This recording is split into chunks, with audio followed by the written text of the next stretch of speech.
अच्छा, आज का जो हमारा टॉपिक है it's operating system, chapter number 7 Windows operating system. अब विंडोज़ ऑपरेटिंग सिस्टम में हम सबसे पहले ये देखते हैं कि ऑपरेटिंग सिस्टम क्या चीज़ होती है। ठीक है, operating system is system software that provides an interface to user to interact with the computer. ठीक है, यूज़र को ये ऑपरेटिंग सिस्टम क्या करता है, एक इंटरफेस प्रोवाइड करता है ताकि वो कंप्यूटर के साथ इंटरेक्ट कर सके।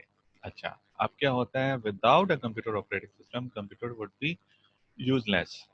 सो अगर एक ऑपरेटिंग सिस्टम नहीं है किसी भी कंप्यूटर के अंदर, तो कंप्यूटर क्या हो जाता है, वो यूजलेस हो जाता है। The purpose of the operating system क्या है कि जितना भी हार्डवेयर लगा हुआ है, जो भी आपने सॉफ्टवेयर रन करना है, उस सब को मैनेज करना, उस सब का बिहेवियर कंट्रोल करना, उस सब को स्ट्रिंग करना ताकि आपके सामने एक प्रॉपर परफॉर्मेंस नज़र आए, ये सब काम ऑपरेटिंग सिस्टम के होते हैं। फिर आ जाता है टाइप्स ऑफ ऑपरेटिंग सिस्टम। तो ऑपरेटिंग सिस्टम्स को हम उनके डिफरेंट फीचर्स की वजह से हम दो मेजर टाइप्स में डिवाइड कर देते हैं। और ये जो टाइप्स हैं, यूज़र इंट्रैक्शन इसमें आ जाता है कि यूज़र इंट्रैक्शन में के हिसाब से अगर देखा जाए, क्योंकि डिफरेंट फीचर्स हैं ऑपरेटिंग सिस्टम के, जिसमें यूज़र इंटरेक्शन पहला है। फिर how many task they can perform at a time, उसकी बेस पे अलग क्लासिफिकेशन होती है। How many processors they can support, उसकी बुनियाद पे अलग क्लासिफिकेशन होती है। सो अभी जो हम क्लासिफिकेशन देख रहे हैं वो है on the basis of user interaction. ठीक है, तो यूज़र इंटरेक्शन की बेस पर हमारे सामने दो किस्म की टाइप्स बनती हैं, एक कमांड लाइन और एक ग्राफिकल यूज़र इंटरफेस। ठीक है, इसके लिए मैंने क्या किया है कि मैंने कुछ इमेजेस रखे हैं आप लोगों को प्रॉपर समझाने के लिए कि ऑपरेटिंग सिस्टम क्या चीज़ होती है, वो मैं आपके साथ शेयर करता हूँ। जैसे आपके सामने पहला इमेज है, ये है ऑपरेटिंग सिस्टम। ऑपरेटिंग सिस्टम क्या क्या कर रहा है, ऑपरेटिंग सिस्टम के एक तरफ तो एप्लीकेशंस हैं जिसमें वेब ब्राउज़र भी हो सकता है, जिसमें कैलकुलेटर भी है, जिसमें विंडोज़ के अपने जो बैकग्राउंड में टास्क हो रहे हैं वो भी परफॉर्म कर रहा है, कोई कमांड्स चल रही हैं। ठीक है, ये सारी एप्लीकेशंस हैं। उसके अलावा एक तरफ टीवी जो मॉनिटर लगा हुआ है, उसको भी कंट्रोल करना है, उसको बताना है कि क्या चीज़ डिस्प्ले करानी है, क्या नहीं डिस्प्ले कराना। फिर प्रिंटर है, प्रिंटर को भी ये बताना है कि प्रिंटर ने क्या चीज़ प्रिंट करनी है। फिर माउस है, माउस से जो इनपुट दे रहा है कि पॉइंटर को कैसे मूव करना है, किस चीज़ पे डबल क्लिक है, किस चीज़ को स्क्रॉल करना है। कीबोर्ड है, हार्ड ड्राइव है। ठीक है, हार्ड ड्राइव लिखा हुआ है लेकिन हार्ड ड्राइव के अलावा भी जो मदरबोर्ड और जो दीगर कंपोनेंट्स लगे होते हैं उन सबको ये कंट्रोल कर रहा होता है। ठीक है,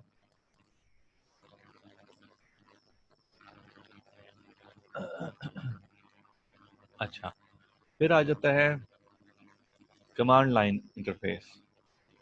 कमांड लाइन इंटरफेस क्या चीज़ है? A command line interface operating system works via the user entering typed commands with a keyboard। ठीक है, कमांड लाइन इंटरफेस कैसे काम करता है कि यूज़र जो है वो कमांड्स इंटर करता है और कीबोर्ड के थ्रू कमांड्स इंटर करता है, और इसमें माउस का कोई इस्तेमाल नहीं होता है।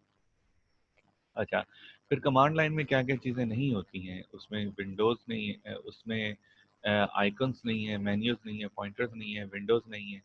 ठीक है, देर आर 270 कमांड्स, और तकरीबन 270 कमांड्स हैं। जो जो भी बंदा ये कमांड लाइन इंटरफेस यूज़ करेगा उसको ये कमांड पता होनी चाहिए, जैसे कि डिलीट है, ओपन है, रन है। इसके अलावा भी डिफरेंट कमांड्स हो सकती हैं।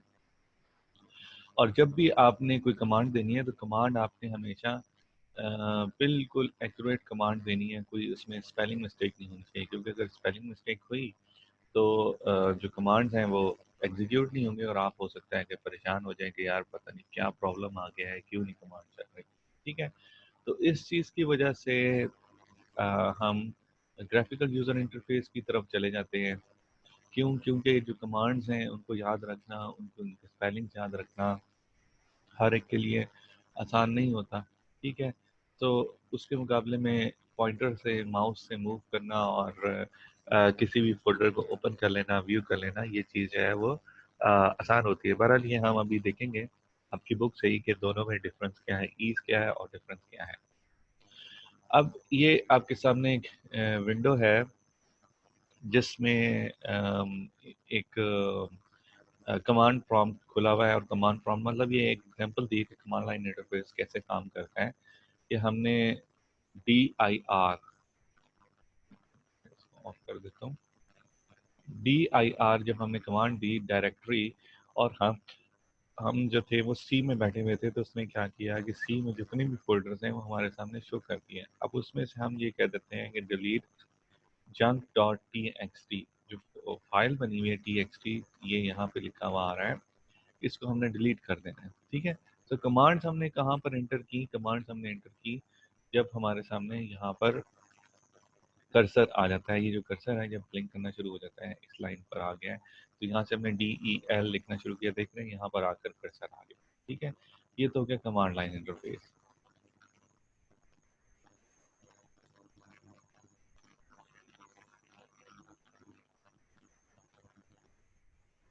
इसके बाद आ जाता है graphical user interface. Graphical user interface पर अगर आप देखो गौर से, ये इमेज थोड़ा सा डिस्टॉर्ट है, बहरहाल ये माउस बना हुआ है, ये शो कर रहा है कि आपने माउस के थ्रू कंट्रोल करना है, और ये कर्सर है, यानी माउस के थ्रू आप कर्सर मूव करते हैं, और ये एक स्टिल पिक्चर है विंडोज़ की, जिसमें डिफरेंट व्यूज़ बने हुए हैं, फोल्डर्स बने हुए हैं, और कंप्यूटर्स के आइकन्स भी हैं, फाइल्स के आइकन्स भी हैं, जिसको आपने जो भी आपने फोल्डर खोलना है उसमें माउस को लेके जाना है और उस पर डबल क्लिक कर देना है। ठीक है, अच्छा, और अब मैं आपको बताता हूँ फंक्शंस क्या क्या हैं। फंक्शंस ऑपरेटिंग सिस्टम के क्या क्या फंक्शंस हो सकते हैं, जिसमें ऑपरेटिंग सिस्टम, अब आप देख रहे हैं चारों तरफ इसके डिफरेंट फंक्शंस लिखे हुए हैं, जिसमें इनपुट आउटपुट मैनेजमेंट है, यानी इनपुट क्या चीज़ आ रही है, आउटपुट पे डिस्प्ले क्या करवाना है, उसको मैनेज करने का काम भी ऑपरेटिंग सिस्टम का है। मेमोरी यानी रैम जो है, उसमें क्या चीज़ पड़ी हुई है, क्या लेकर आना है, क्या लेके जाना है, ये सब भी ऑपरेटिंग सिस्टम में मैनेज करना है। जो जो रिसोर्सेज लगे हुए हैं ऑपरेटिंग सिस्टम के साथ, कंप्यूटर के साथ अटैच्ड हैं, जैसे कीबोर्ड है, माउस है, प्रिंटर है, स्कैनर है, प्लॉटर है, कैमरा है, ये सब काम भी करने हैं। सिक्योरिटी को मैनेज भी करना है, फाइल मैनेजमेंट भी है, और कमांड इंटरप्रेटर भी है। ठीक है, अब फर्दर हम आपकी बुक से देखते हैं कि जो ऑपरेटिंग सिस्टम्स हैं, हमने ये देख लिए हैं, graphical user command line operating system देख लिए हैं, तो इनमें डिफरेंस क्या क्या है command line operating system versus graphical user interface. So हम जो इसके फीचर्स के लिहाज से हम इनको जब डिफरेंशिएट करते हैं, तो पहला फीचर है ईज। अब ईज अगर हम देखें तो कमांड लाइन ऑपरेटिंग सिस्टम में अभी हमने देखा कि 270 कमांड्स आपको याद करनी है, और हर कमांड को एक्यूरेटली इंटर करना है, वरना ये जो है कमांड नहीं चलेगी। तो इस लिहाज से अगर आप ये देखें कि कोई नया बंदा होगा, तो उस नए बंदे के लिए तो इतनी सारी कमांड्स को याद करना और फिर इनको एक्यूरेटली इंटर करना ही मुश्किल होगा। उसके मुकाबले में जो ग्राफिकल यूजर इंटरफेस होगा, उसमें जस्ट आपने माउस पकड़ना है और पॉइंट कर देना है। ठीक है, अच्छा, फिर दूसरा फीचर है कंट्रोल। अब कंट्रोल में जो है, कंट्रोल में क्या आ जाता है, कंट्रोल में ये आता है कि जब आप कमांड लाइन इंटरफेस पर है, तो आप इजीली अपने फाइल्स को कंट्रोल कर सकते हैं।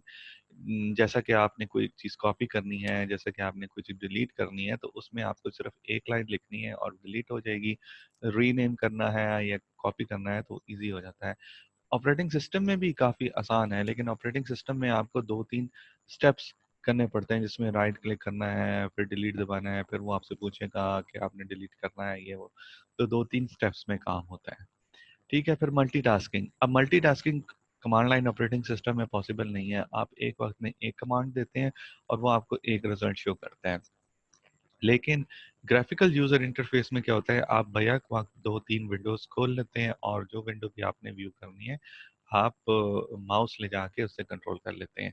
स्पीड, स्पीड में ये होता है कि स्पीड में आपके जो है कमांड लाइन इंटरफेस आगे है, क्योंकि आपको कोई नेविगेशन नहीं करनी है, जस्ट कीबोर्ड के थ्रू आपने कमांड इंटर करनी है और वो फौरी तौर पे शिफ्ट कर जाएगा जहाँ पे भी इसने जाना है। फॉर एग्जांपल कि आपने डायरेक्टरी चेंज करनी है, सी ड्राइव से डी ड्राइव में जाना है, तो सी ड्राइव से डी ड्राइव में सो सी ड्राइव से डी ड्राइव में जाने के लिए जस्ट आपने डी को प्रेस करना है, डी इंटर करना है और आपने डी लिख दिया कमांड लाइन में और फिर एंटर प्रेस किया तो वो डी में शिफ्ट हो गया। लेकिन यही काम जब आपने ग्राफिकल यूजर इंटरफेस के थ्रू करना है तो पहले माई कंप्यूटर में आना है, फिर डी ड्राइव में जाना है। स्क्रिप्टिंग क्या चीज़ होती है? स्क्रिप्टिंग ये होती है कि आप नंबर ऑफ कमांड्स जो है ना वो एक बार में लिख देते हो और उसको एग्जीक्यूट कराते हो। जैसे आपका प्रोग्राम जो सी लैंग्वेज के हैं, जो डिफरेंट लैंग्वेजेस में प्रोग्राम्स लिखे जाते हैं, वो सारे के सारे बेसिकली स्क्रिप्ट होते हैं, जिसमें आपने ये बताना है जी पहले ये काम करना है। फॉर एग्जांपल एक फोल्डर है, आपने एक स्क्रिप्ट लिख दिया कि वो फोल्डर क्रिएट किया, उस फोल्डर का नाम ये रखा, उस फोल्डर को कॉपी कर दिया, उसकी इतनी कॉपीज बना ली है वो, तो वो सारा काम आपका कमांड लाइन में आसानी से हो जाता है। लेकिन जब आप ग्राफिकल यूजर इंटरफेस में यही काम करते हैं तो आपको थोड़ा सा मुश्किल आती है कि पहले आपने राइट क्लिक करना है, न्यू फोल्डर बनाना है, फिर न्यू फोल्डर को रीनेम करना है, फिर उसको कॉपी करना है जहाँ पे भी लेके जाना है। ठीक है, आखिरी टॉपिक है कि पर्पस ऑफ ऑपरेटिंग सिस्टम। अब हम चाहे कमांड लाइन इंटरफेस हो, चाहे हमारे सामने ग्राफिकल यूजर इंटरफेस हो, हमारा जो मेन पर्पस है कमांड लाइन या ग्राफिकल यूजर इंटरफेस में वो क्या है कि मैनेज करना हार्डवेयर और सॉफ्टवेयर रिसोर्सेज को, जैसा कि मेमोरी है, प्रोसेसर, डिस्क एक्सेट्रा। और दूसरा काम क्या है कि stable consistent way for the application to deal with the hardware, एक प्रॉपर वे प्रोवाइड करना कि वो हार्डवेयर के साथ डील कर सके। ठीक है, आज के लिए इतना ही है। और अगर आपके पास कोई क्वेश्चन है तो आप मुझसे पूछ सकते हैं। Thank you.